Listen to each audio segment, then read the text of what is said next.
ഒരു പക്ഷേ സൗണ്ട് കേൾക്കും. ഇനി കേട്ടിട്ടില്ല എന്നുണ്ടെങ്കിലും എങ്ങനെയാണെങ്കിൽ നമ്മൾ ചെയ്യേണ്ടതെന്ന് വെച്ചാൽ കുറച്ച് ഹാൻഡ് വാഷോ അല്ലെങ്കിൽ എന്തെങ്കിലും ഒരു ഡിറ്റർജൻറ്റ് കൊടുത്തിട്ട് നേരെ അധികം അടിച്ചു കൊടുക്കുക.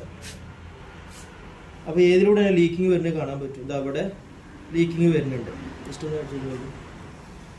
അപ്പോൾ എവിടെയാണ് ഇതിൻ്റെ ലീക്കിങ് വരുന്നത് നമുക്ക് അറിയാൻ പറ്റും. അപ്പോൾ ഇതാണ് ഇതിൻ്റെ ലീക്കിങ് കണ്ടെത്താനുള്ള വഴി. എന്നിട്ട് നമ്മൾ എന്ത് ചെയ്യണം, ഇവിടെ ഈ ത്രെഡ് സീൽ വെച്ചിട്ട് ഒന്ന് ഉരിക്കാണ്ട് ത്രെഡ് സീൽ വെച്ച് ടൈറ്റ് ചെയ്താൽ ആ ഒരു പ്രോബ്ലം സോൾവ് ആവും. ഓക്കെ,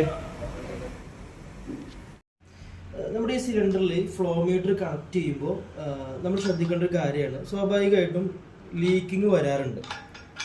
അപ്പോൾ ചെയ്യേണ്ടതെന്ന് വെച്ചാൽ ഇപ്പോൾ ഇത് എവിടെയാണോ ലീക്കിങ് ഉള്ളത് ആ ഭാഗത്ത് നമ്മൾ ത്രെഡ് സീൽ കൊടുത്താൽ മതി. എന്നിട്ടിതാ ഇവിടെ വെച്ചിട്ട് നമ്മൾ ടൈറ്റ് ചെയ്ത് കൊടുക്കുക.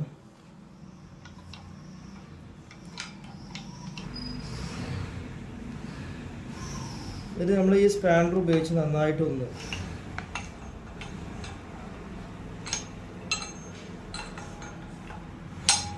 നന്നായിട്ടൊന്ന് ടൈറ്റ് ചെയ്യാം.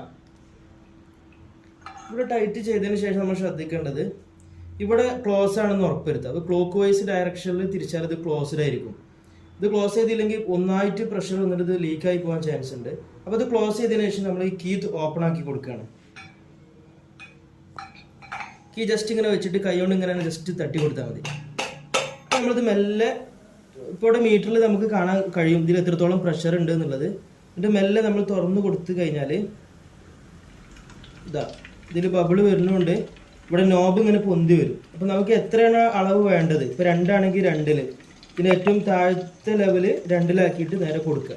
ഇത്രേ ഉള്ളൂ നമ്മളിതിൽ ശ്രദ്ധിക്കാനുള്ളത്. അപ്പോൾ നമ്മൾ ഓപ്പൺ ചെയ്യുമ്പോൾ ഇവിടെ ആദ്യം ക്ലോസ് ചെയ്തിട്ട് വേണം ഇവിടെ ഓപ്പൺ ചെയ്യാൻ. ഇനി ഇത് ക്ലോസ് ചെയ്ത് എടുക്കുന്ന സമയത്ത് നമ്മൾ ഇവിടെ ക്ലോസ് ചെയ്യണം. ഇവിടെ നമ്മൾ എന്ത് ചെയ്യണം, ക്ലോസ് ചെയ്യണം. അത് നേരെ ഇങ്ങോട്ട് നല്ലോണം ടൈറ്റ് ചെയ്തതിന് ശേഷം ഇപ്പോൾ ഇവിടെ കുറച്ച് എയർ ഇതിനുള്ളിലുണ്ടാവും. പ്രഷറൈസ്ഡ് എയർ ആയതുകൊണ്ട് തന്നെ അവിടെ ഉണ്ടാവും, അത്യാവശ്യം എയർ ഉണ്ടാവും. അത് നമ്മൾ എന്ത് ചെയ്യുക, റിലീസാക്കി കളയാം. തുറന്നു കൊടുക്കുക. അപ്പം ആദ്യം ഒരു ബബിൾ വന്നെങ്കിലും ഇപ്പോൾ അത് പോയിട്ടുണ്ട്. ഇപ്പോൾ ഇതിൽ എയർ ഇല്ലാന്ന് ഉറപ്പായി. ഇനി നമുക്ക് ധൈര്യമായിട്ട് എന്ത് ചെയ്യാം, ഇതിങ്ങനെ ഓപ്പൺ ചെയ്യാവുന്നതാണ്.